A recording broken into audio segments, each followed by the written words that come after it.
So when it comes to the relationships, especially in the month of February, I'm always reminded that relationships is what happens to us. And let me explain what I mean by that, because we are very eager to teach and to celebrate this month of February, which we are. And I get the privilege to speak in a couple of conferences that will be, focusing on relationships and the family and marriage and dating and parenting.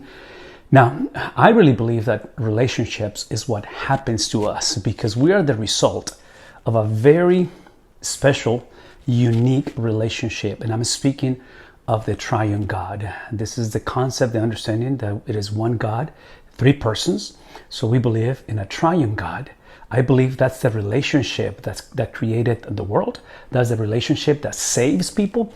And that's the relationship that is not simply salvific or redemptive, but it's a relationship that is implanted or is transformative in our lives because it is that God who is a triune God that created us. So we were created for relationships because the God of the Bible who created us is a God who functions and works and reveals himself in that context of relationships. And that's what I mean by relationships is what happens to us. Now, because it has happened to us, because we were created for relationships, once we idolize, once we exalt, and sometimes even demonize relationships, which is what has been given, so it's a matter of a stewardship, but we take that, distorted image and distorted understanding and idolize it.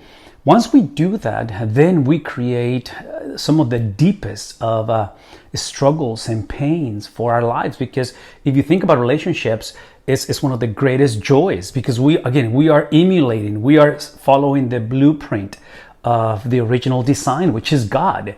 And God works, operates, and reveals himself into this Father, Son, and Holy Spirit.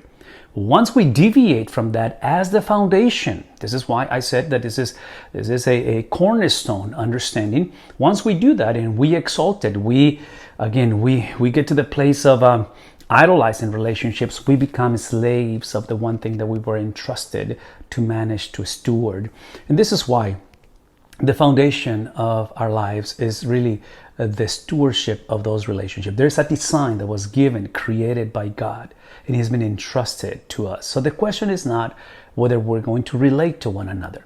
The question is, what is the motives? What is the driving force? What is the object of the relationship? And this is why I keep on using the language that relationships is simply a down payment of what is to come. What is to come, what we get at the end, is that culmination, that redemptive consummation of a relationship. And it's a relationship with God and one another. So February is a special month, and I hope you're having a great month. And I'm looking forward to spend time with a lot of our folks in churches teaching and preaching in the subject of relationships. God bless. Have a great day.